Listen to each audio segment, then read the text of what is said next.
ભગવાન વિષ્ણુજી નારદને કહે છે, નારદ, સંતાપમાંથી છૂટવું હોય તો ભગવાન મહાદેવની કથાનું શ્રવણ કરો તમે. નારદે પૂછ્યું ભગવાન શ્રી હરિ ભગવાન વિષ્ણુને કે ભગવાન મને મહાદેવની કથા કહે કોણ? હું કોની પાસે ભગવાન મહાદેવની કથા સાંભળવા માટે જાઉં?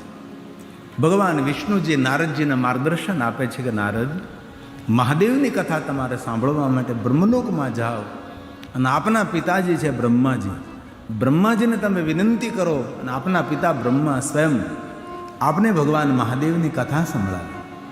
ભગવાન વિષ્ણુજીએ નારદજીને સુંદર માર્ગદર્શન આપ્યું છે અને એ નારદજી ભગવાન વિષ્ણુને પ્રણામ કરી અને નારદજી બ્રહ્મલોકમાં પહોંચે છે, જ્યાં નારદજીના પિતા રહે છે. બ્રહ્મલોકમાં બ્રહ્માજી નિવાસ કરે છે. સુંદર આસન ઉપર પિતા બ્રહ્મા બિરાજમાન, ચતુર્મુખી બ્રહ્મા નારદજીને પ્રણામ કરે છે, સાષ્ટાંગ પ્રણામ કરે છે. નારદ પિતાજીને દંડવત પ્રણામ કરે છે અને નારદ પોતાના પિતાને સુંદર પરિક્રમા કરે છે. કેટલો સુંદર વ્યવહાર પિતા સાથે. ફરી પાછા પ્રણામ કરે, ફરી પાછા સાષ્ટાંગ પ્રણામ કરે અને ફરી પાછા બ્રહ્માજીને દંડવત પ્રણામ કરે છે. પુત્રનો વ્યવહાર પિતા સાથે આવો હોવો જોઈએ. એક વાત કહું, તમારા ઘરમાં જો તમારો બાપ જીવતો હોય તો આપણા જેવો કોઈ ભાગ્યશાળી નથી માણસ. એકવાર પિતા આંખ બંધ કરીને આ દુનિયા છોડીને જતા રહે, હિમાલય પહાડ ખોળી નાખો ને તો એ બાપ ફરીવાર જોવા નહીં મળે. તેથી આપણા ઘરની અંદર જીવિત બાપ હોય તો ખૂબ સેવા કરજો તેને. ભગવાન તો જરૂર આશીર્વાદ આપણને આપે, પણ આપણા પિતાના જો આશીર્વાદ આપણી સાથે હશે ને તો દુનિયામાં તમને કોઈ રોકી નહીં શકે, તમારો વાળ પણ કોઈ વાંકો નહીં કરી શકે. ઘણીવાર આપણા જીવનના મૂળ ધર્મો આપણે ભૂલી જતા હોય છે અને બીજું ઘણું બધું કરતા હોય છે. કલિયુગમાં તો ઘણા દીકરાઓને બાપ સાથે બોલે વ્યવહાર નથી. બોલો કેવી વિડમણા. જે પિતાએ મહેનત કરી મજૂરી કરી ને છોકરાઓને મોટા કર્યા હોય, જે પિતાએ બાપના કંધા પર બેસાડ્યા હોય, જે પિતાને કેટલી અપેક્ષાઓ દીકરા પાસે હોય, એ દીકરો એક પણ બાપની અપેક્ષા પૂરી ન કરે અને ઉપરથી પિતા સાથે ઝઘડો કરે. તેથી બહુ હૃદયથી કહું છું, ભલે ક્યારે ભગવાનની સેવા વહેલી મોડી થાય એનો વાંધો નથી, પણ ઘરમાં વડીલો દાદા હોય, વડીલ પિતાજી હોય, તેમની ખૂબ સંભાળ લેજો. ભગવાન ખૂબ રાજી થશે. અને આજુબાજુમાં કોઈ પણ વડીલ રહેતા હોય તેનું પણ ધ્યાન રાખો, કારણ કે જે વૃદ્ધાવસ્થા છે બહુ દુઃખદાયક હોય છે. જ્યારે શરીર પણ સાથ ના આપે, મન પણ સાથ ના આપે, તેથી એ સમયે તેને ખૂબ સહારાની જરૂર હોય છે, આશ્વાસનની જરૂર હોય છે, તેને હિંમતની જરૂર હોય છે, સમયસર તેને ભોજનની જરૂર હોય છે. આપણે ભલે ભગવાનને ભોજન ન કરાવી શકીએ, પણ આપણા ઘરમાં વડીલ હોય અથવા આજુબાજુ કોઈ વડીલ રહેતા હોય, એમને સમયસર ભોજન આપીએ ને, એ ભગવાનને ભોજન કરાવવાનો જ પુણ્ય પ્રાપ્ત થાય છે. આપણે ભગવાનને તો ક્યાં ભોજન કરાવી શકવાના હતા ભાઈ? ભગવાન તો આખા વિશ્વનું ભરણ પોષણ કરે છે, એને આપણે શું ભોજન કરાવવાના હતા?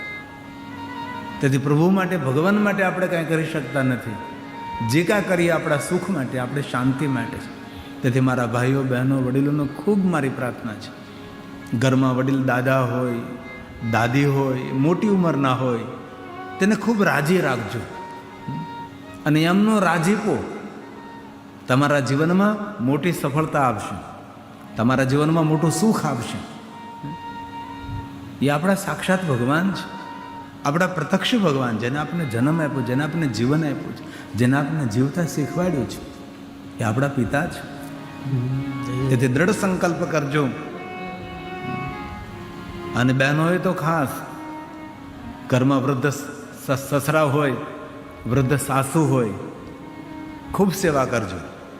અને તમે જો એની સેવા કરશો ને તો તમારી આવેલી હોય એ પણ તમારી સેવા કરશે. ભૂલો ભલે બીજું બધું, મા બાપને ભૂલશો નહીં. અગણિત છે ઉપકાર એના, એ કદી વિસરશો નહીં. તેથી ખાસ ભાઈઓનો તો પ્રાર્થના, પણ બહેનોનો બહુ પ્રાર્થના છે. કારણ કે વૃદ્ધાશ્રમમાં કોઈના મા બાપ નથી હોતા. વૃદ્ધાશ્રમમાં લગભગ સાસુ સસરા જ હોય છે. કોઈ કુંવારો દીકરો મા બાપને વૃદ્ધાશ્રમમાં મૂકવા ન જાય. પરિણા પછી જ બોમ્બ વિસ્ફોટ થાય છે, એટમ બોમ્બ ફોડે. નહીં નહીં, આપણો ધર્મ છે, આપણું કર્તવ્ય છે. ભલે એક માળા ઓછી થાય, ભલે થોડી પૂજા ઓછી થાય, ભલે મંદિરે વહેલા મોડું જવાય, પણ ઘરના વડીલોને સાચવી લેજો. ભગવાન તમને સાચવી લેશે, ભગવાન તમને સાચવશે. તેથી ભૂલો ભલે બીજું બધું મા બાપને ભૂલશો નહીં. અગણિત છે ઉપકાર એ વિસરશો નહીં. અગણિત છે ઉપકાર એ કદી વિસરશો નહીં. તેથી કથામાં દ્રઢ સંકલ્પ કરજો, અમારા ઘરમાં રહેલા વડીલોને ખૂબ અમે સાચવશું. અમારાથી થોડુંક ઓછું ના આવે, એમનો સ્વભાવ જે હોય તે. પણ આપણું કર્તવ્ય શું છે, આપણી ફરજમાં શું, આપણો ધર્મ શું છે. અને જો આપણા વડીલોના આશીર્વાદ આપણે સાથે હશે તો હૃદયથી કહું છું, વડીલોના આશીર્વાદથી આરોગ્ય પણ મળે અને જીવનમાં સફળતા પણ મળે અને ભગવાન આનંદ પણ આપે છે.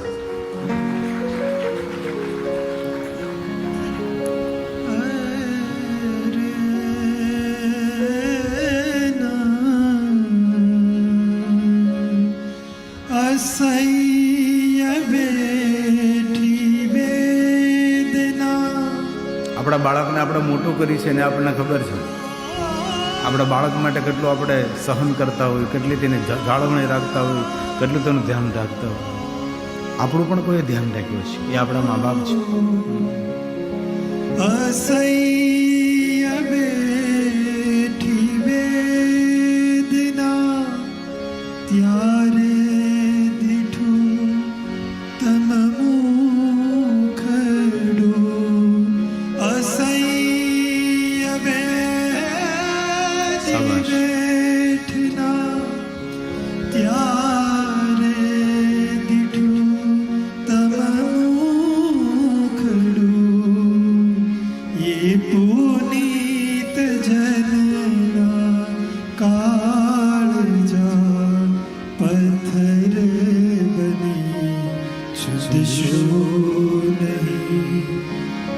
અગણિત છે ઉપકાર એ કદી વિસરશો.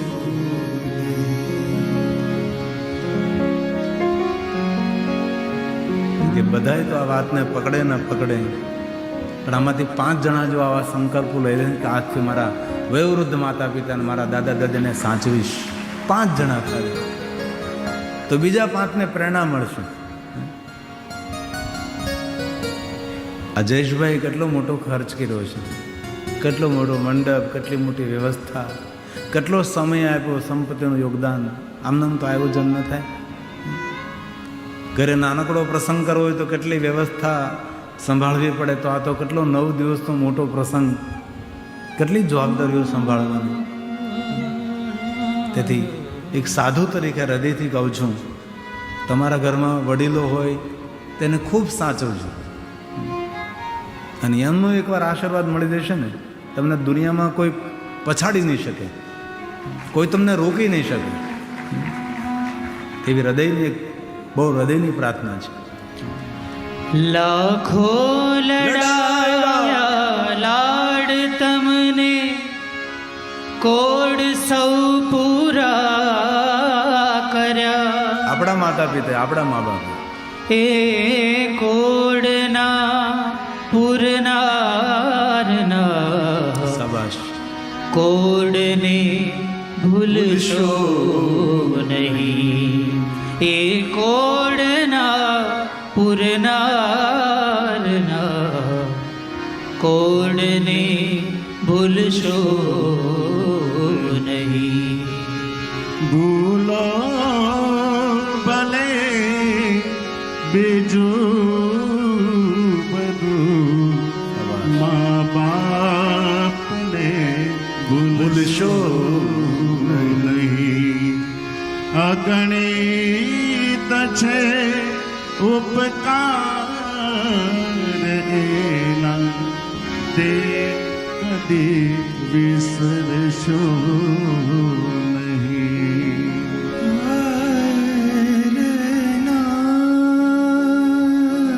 પિતાજીના ચશ્મા ખરાબ થઈ ગયા ને તો પહેલાં એ રિપેર કરાવી આપજો, તમારું કામ બીજા નંબર ઉપર રાખજો. માને કે પિતાશ્રીને દવાખાને જવાનું હોય તો પહેલાં તેને દવાખાને લઈ જજો અને પછી તમારું કામ બીજા નંબર ઉપર કરજો. ભલે ઓફિસે જવાનું મોડું થાય, ભલે નોકરીમાં ડિસ્ટર્બ થાય, નોકરીના માલિકને કહી દેવાનું કે ભાઈ મારા પિતાજી થોડા બીમાર હતા, મારે હોસ્પિટલે લઈ જવા પડશે. કોઈ એવો ઓફિસર નથી, કોઈ એવો શેઠ નથી કે તમારા મા બાપની સેવાથી તમને વંચિત કરે.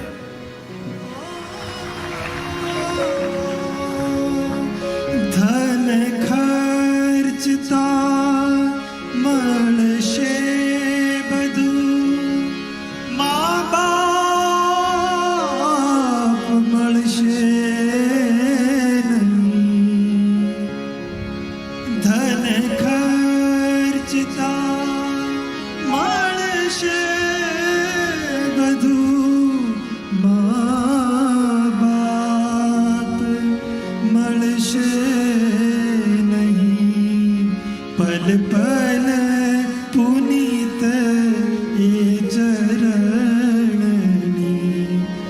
પલ પલ પુનિત એ ચરણની ચાહના ભૂલશો નહીં. અગણિત છે ઉપકાર એના, એ કદી વિસરશો નહીં. ઘરમાં જીવિત માતા પિતા હોય તો રોજ પ્રણામ કરજો, અને જો ન હોય તો તમને ખૂબ યાદ કરજો. નારદજી પાસેથી આ શીખવા જેવું છે. કેટલો સુંદર વ્યવહાર કર્યો છે. આપણે કોઈ દી આપણા માતા પિતાને દંડવત પ્રણામ કર્યા છે? નહીં. ક્યારેય માતા પિતાની પરિક્રમા કરી છે? નહીં. આપણે તો દેવાલય શિવાલયની પરિક્રમા કરવા જઈએ, પર્વતોની પરિક્રમા જ કરવા જઈએ, પણ માતા પિતાની પરિક્રમા કરવાનું ઘણીવાર ચૂકી જતા હોય છે.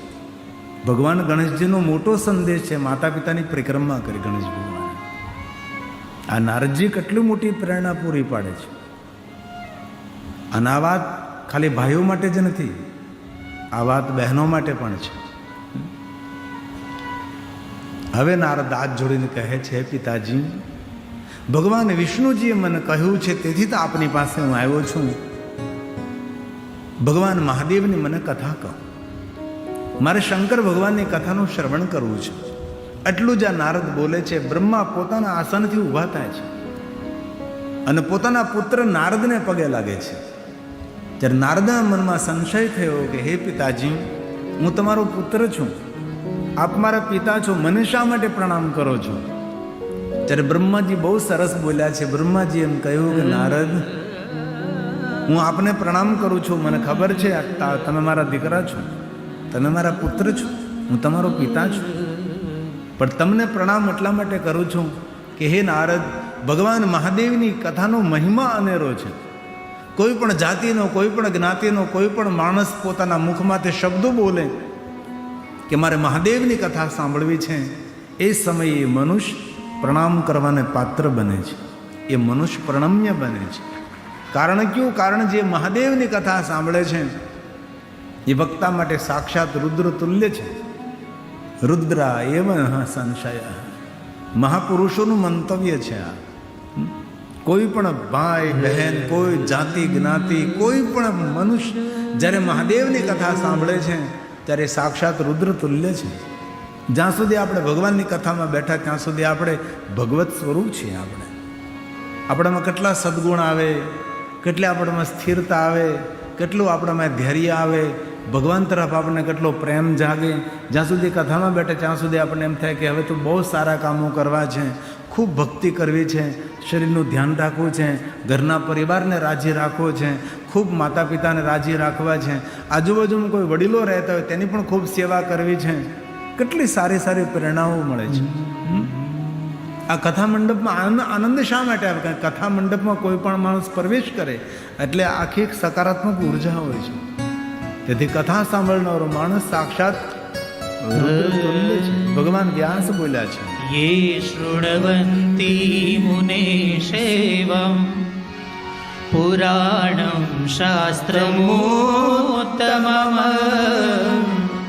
ते मनुष्यान् मन्तव्याम् रुद्र एव न संशयः रुद्र एव न संशयः. इसमें कोई संशय नहीं. જે મનુષ્ય ભગવાન મહાદેવની કથા સાંભળે છે સાક્ષાત રુદ્ર તુલ્ય છે.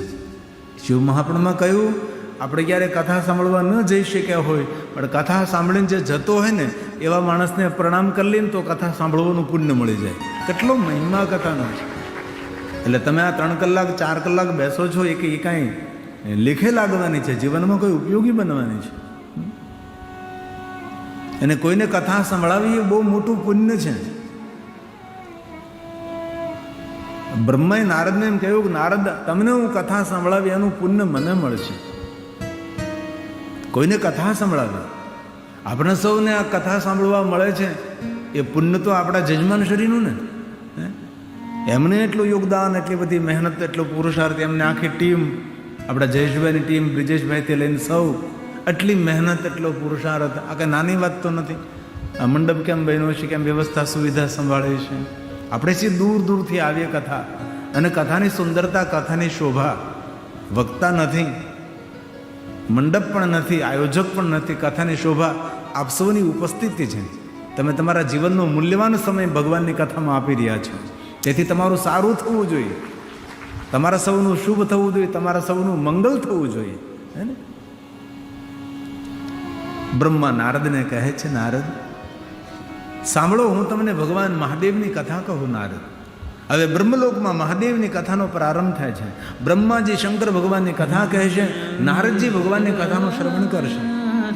એક વક્તા અને એક શ્રોતા. અને પ્રયાગ તીર્થમાં એક વક્તા અને અગણિત શ્રોતા, નજર પૂગે ત્યાં સુધી ઋષિમુનિઓ કથા સાંભળવા માટે બેઠા છે.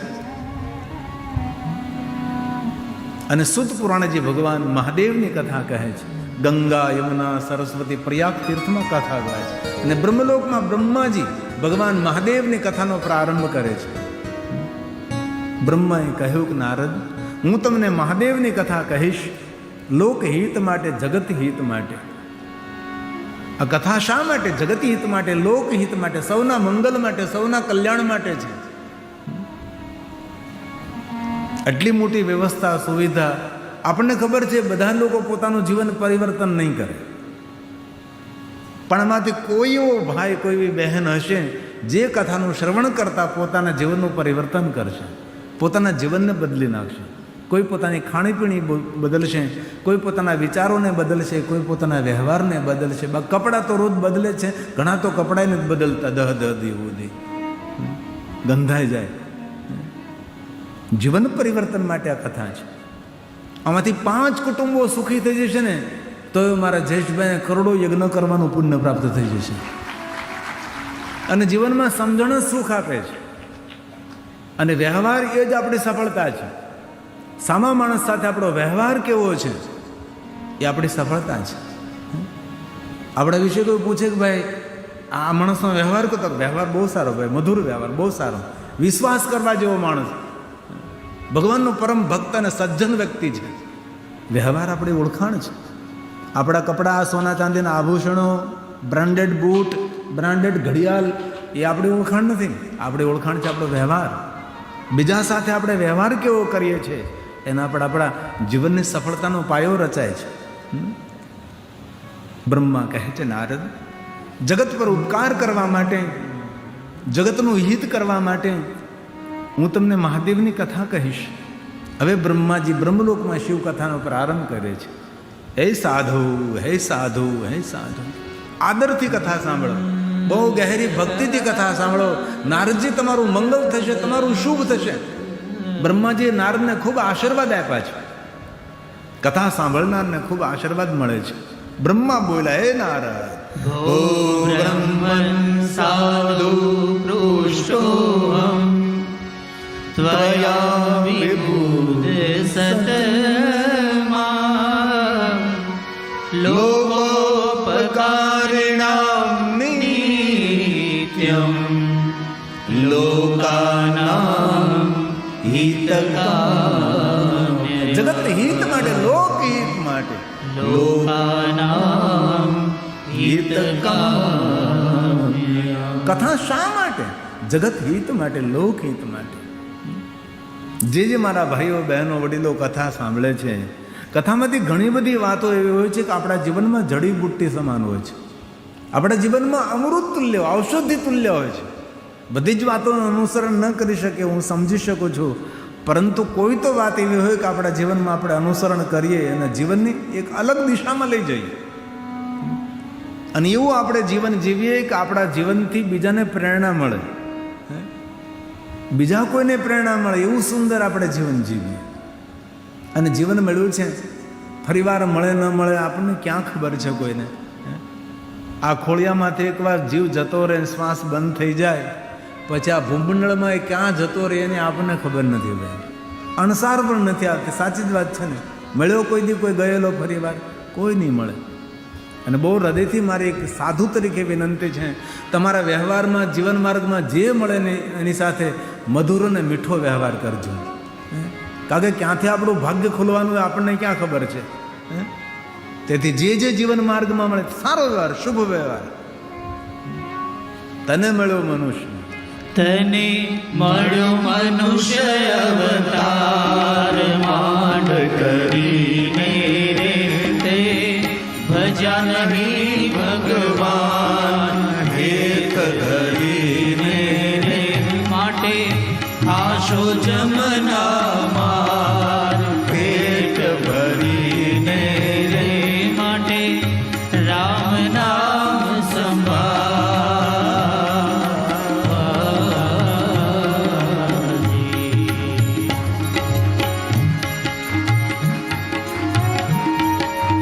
જીવનના મૂલ્યને સમજીએ. આપણા જીવનનું મૂલ્ય આપણે કરીએ, આપણું સન્માન આપણે વધારીએ. આપણું સન્માન બીજો કોઈ નહીં વધારે. આપણા વ્યવહારથી, આપણી વાણીથી, રખાવટથી, સંબંધોથી. જીવનની ગયેલી પલ, જીવનની ગયેલો દિવસ, જીવનમાંથી ગયેલો મહિનો અને વર્ષ કોઈને પાછું મળ્યું નથી ને પાછું મળવાનું પણ નથી. તેથી જીવનનો સારો ઉપયોગ, સદુપયોગ કરીએ. ગઈ પલ પાછી ફિર નહીં આવે, મૂર્ખ મૂંડ ગમા.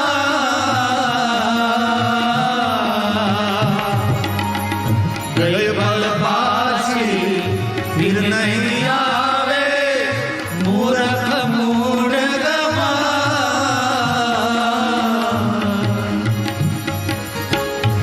ભવસાગરની ભૂલવણીમાં, ભવસાગરની ભૂલવણીમાં વીતી ગયા યુગ ચાર, તેરા ફરીને રે મન કરી લેને વિચાર.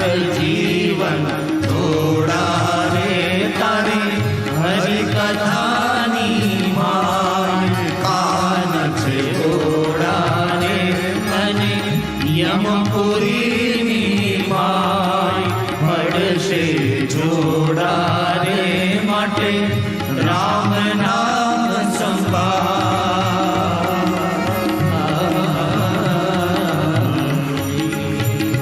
માટે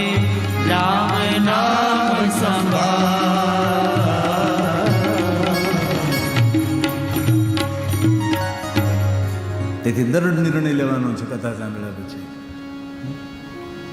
થઈ શકે તેટલી બીજાને મદદરૂપ થઈશું. એક વાત કહું, જેટલી બીજાને આપણે મદદ કરીએ ને એટલું ઈશ્વર આપણને મદદ કરવા લાગે છે. ભગવાન પણ જો બીજાને મદદ કરતો હોય તો આપણે કેમ નહીં કરીએ? પ્રભુ જો બીજાને મદદરૂપ થતો હોય તો આપણે કેમ નહીં થઈએ? તેથી આપણે એટલી મોટી કથાનું શ્રવણ કરીએ છીએ તો આપણે જીવનમાં બદલાવ લાવીએ. આપણે અને બદલાવ આવે છે, નથી આવતો એવું નહીં. ગુંદલાવથી લોકો આવે છે, જીવનમાં બદલાવ એ લાવે છે. અને સવારમાં આવીને જ્યારે મળતા જાય કે કથા સાંભળીથી જીવનમાં પરિવર્તન એવું, ખૂબ સુખ શાંતિ છે, ખૂબ પ્રસન્નતા છે. કારણ કે સ્વભાવ બદલે, વ્યવહાર બદલે, વિચાર બદલે એટલે આપોઆપ જીવનમાં સુખ શાંતિ આવવા લાગે છે. બ્રહ્મા નારદને કહે છે, નારદ આપણે હું ભગવાન મહાદેવની કથા કહું એ પહેલાં ભગવાન શિવની સ્તુતિ કરું. બ્રહ્માજી ભગવાન મહાદેવની સ્તુતિનું ગાયન કરે છે. ભગવાન શિવને પ્રણામ કરે કે બ્રહ્માના ઈષ્ટદેવ મહાદેવ છે ને બ્રહ્મા સ્વયં મહાદેવજીના પરમ ભક્ત છે. બ્રહ્માજી મહાદેવની કથા તો કહે પણ ભગવાન શિવજીની સુંદર સ્તુતિ કરે છે. ભગવાન મહાદેવ ક્યાં નામથી પ્રણામ કરું, ક્યાં નામથી તમને યાદ કરું, કેવી રીતે તમારી સ્તુતિ કરું? બ્રહ્માજી ભગવાન શિવજીની સુંદર સ્તુતિનું ગાયન કર્યું છે. નમો સ્તવન નમો સ્તવનંત રૂપાય. એક રૂપ નથી મહાદેવજી, આપનું અનેક રૂપ છે. કેટલા રૂપો ભગવાન શિવજીના, ક્યાં રૂપને પ્રણામ કરું, ક્યાં રૂપની વંદના કરું, ભગવાન ક્યાં રૂપની હું સ્તુતિ કરું, નમસ્કાર કરું છું મહાદેવ તમને. બ્રહ્માજીને ઈષ્ટદેવ મહાદેવ છે. બ્રહ્માજીએ પોતાના કરકમલો દ્વારા અનેક લિંગોની સ્થાપના કરી છે. એવા બ્રહ્માજી છે જે મહાદેવની કથા નારદજીને કહેવાના છે અને સ્વયં બ્રહ્માજી ભગવાન શિવજીની વંદના કરે છે. બ્રહ્મા બોલે નમો સવનંત રૂપાય નીલકંઠ નમો સ્તુતે અવિજ્ઞાન સ્વરૂપાય કેવલ્યાય મૃતાય ચ કેવલ્યાય મૃતાય. કેવલ્ય ભગવાન મહાદેવ અમૃત સ્વરૂપ આપ છો અને જે અમૃતના સ્વરૂપ હોય એ જ કાળકૂટ નામનું વિષ પાન કરી શકે ને. તેથી ભગવાનને આપણે નીલકંઠ કહીએ છીએ. આપણી પાસે અનેક દેવતાઓ છે, કોઈ દેવતાઓએ વિષપાન નથી કર્યું. ઝેરને પીનારા એક જ છે મહાદેવજી. એટલે સંસારના ઝેરમાંથી જો તમારે છૂટવું હોય તો ભગવાન મહાદેવનું ભજન કરો. શંકરજી એ આપણી રક્ષા કરે છે. મહાદેવ આપણું કલ્યાણ કરે, આપણું શુભ કરે છે, આપણું મંગલ કરે છે. જગતની રક્ષા માટે મહાદેવજી કાળકૂટ નામનું ઝેર પીધું. આપણે સૌ જાણીએ છીએ. સુર અસુર ભેગા મળીને જ્યારે સમુદ્ર મંથન કરે છે ને કાળકૂટ નામનું ઝેર નીકળે છે, જ્યારે ભગવાન શિવજી જગતની રક્ષા માટે વિષપાન કરે છે. અને પાર્વતીએ ઠપકો આપ્યો હતો દેવતાઓને, મહાદેવને, સૌને.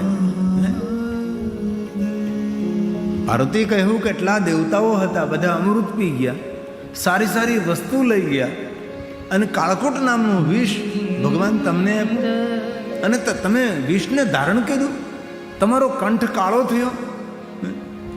આ શા માટે તમે આવું દુઃખ વર્યું? ત્યારે ભગવાન મહાદેવ કહે છે, હે પાર્વતી, આ જેટલા દેવતાઓ છે ને સૌ મારા પરમ ભક્ત છે અને મારા ભક્તોને હું વાત્સલ્ય કરું છું. જેમ માં પોતાના બાળકને વાત્સલ્ય કરે, વાલ કરતી હોય, એવી રીતે મારા ભક્તોને હું વાલ કરું છું.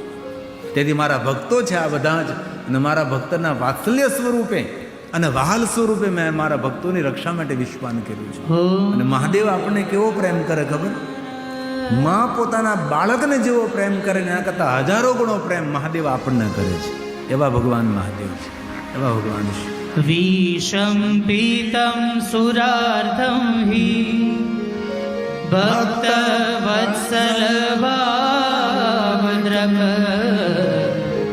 દેવમ અષ્ટમ હુતમ યહતા સર્વદેવા મયા સુરા સર્વદેવા મયા જેટલા દેવતાઓ છે મારા પરમ ભક્ત છે. તેથી મારા ભક્તોનું વાત્સલ્ય કરું છું, મારા ભક્તોનું વહાલ કરું છું. તેથી મારા ભક્તોની રક્ષા માટે મેં વિષપાન કર્યું છે. અને પાર્વતી, મેં દેવતાઓને વચન આપ્યું છે કે મારા ભક્તો જ્યારે જ્યારે મને પોકારે છે ત્યારે એની હું રક્ષા કરું છું, એનું હું કલ્યાણ કરું, તેનું હિત કરું છું. આ ભગવાન શંકરજીનું સ્વયંનું વચન છે. કોઈ પણ એનો ભક્ત જ્યારે ભગવાનને પોકાર કરે છે, મહાદેવને જ્યારે યાદ કરે છે, મહાદેવ કોઈના કોઈ રૂપની અંદર આવી અને ભગવાન સ્વયં આપણી રક્ષા કરે છે. જ્યારે જ્યારે યદા યદા યદા યદા વિપત્તિ, ક્યારે બી મારા ભક્તો પર કોઈ વિપત્તિ પડે, કોઈ આપત્તિ આવે, કોઈ દુઃખ આવે, કોઈ રૂકાવટ આવે, ત્યારે મારા ભક્તો જ્યારે હૃદયથી મને યાદ કરે છે, મારા ભક્તોને મેં વચન આપેલું છે કોઈના કોઈ રૂપમાં આવી હું તેને મદદ કરીશ, હું તેની રક્ષા કરીશ. આ ભગવાનનું વચન છે, આપણા માટે સૌ માટે છે. જે મહાદેવના પરમ ભક્ત છે, મહાદેવને જે સમર્પિત છે, એના માટે ભગવાને કહ્યું યદા યદા યદા યદા વિપત્તિ ભક્તાનાં ભવતિ ક્વચિત તદા હરામ્યાશુ તત્ક્ષણાત્ સર્વશઃ સદા તત્ક્ષણાત્ સર્વશઃ. એ સમયે વાર નહીં લગાડે ભગવાન. તેથી બહુ હૃદયથી કહું છું, આટલી મહાદેવની ભક્તિ કરો, એટલી મહાદેવની ભક્તિ કરો, એવી ભક્તિ કરો કે મહાદેવને પોકારવા ન પડે ને મહાદેવ આવીને ઊભા રહે. મહાદેવને કહેવું પણ ન પડે અને મહાદેવ આવીને ઊભા રહે અને ભગવાન આપણું કાર્ય કરે છે. અને ભગવાન મહાદેવે તો વચન આપ્યું ને, જે મારો ભક્ત નિરંતર મને યાદ કરે છે તેવા ભક્તને આગળ હું ત્રિશુલ લઈને ચાલું છું. આગળ આગળ મહાદેવ ત્રિશુલ લઈને ચાલે છે.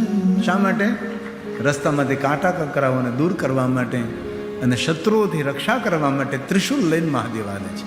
જપતા જો મહાદેવને યાદ કરે, મહાદેવનું નિરંતર ભજન કરે છે, તેથી પ્રારંભ તો કરો. જીવનમાં કંઈ નવીનતા લાગશે, જીવનમાં કંઈક નવું દેખાશે. તમે શરૂ તો કરો. હું તો બોલે જ આવું છું, પણ કરવાનું તમારે છે ને. હું તો બીજ રોપું છું, વિચારોનું વાવેતર કરું છું, તમને પ્રેરણા આપું છું. આમાંથી કોઈ માણસ પકડી લે વાતને. અને મેં તો ઘણા ભક્તો પાસેથી અનુભૂતિ સાંભળી છે કે ભગવાન એ રીતે આવે છે કે આપણે જેને ઓળખી પણ ન શકીએ અને આપણા ભાગના દરવાજા ખોલી નાખે છે.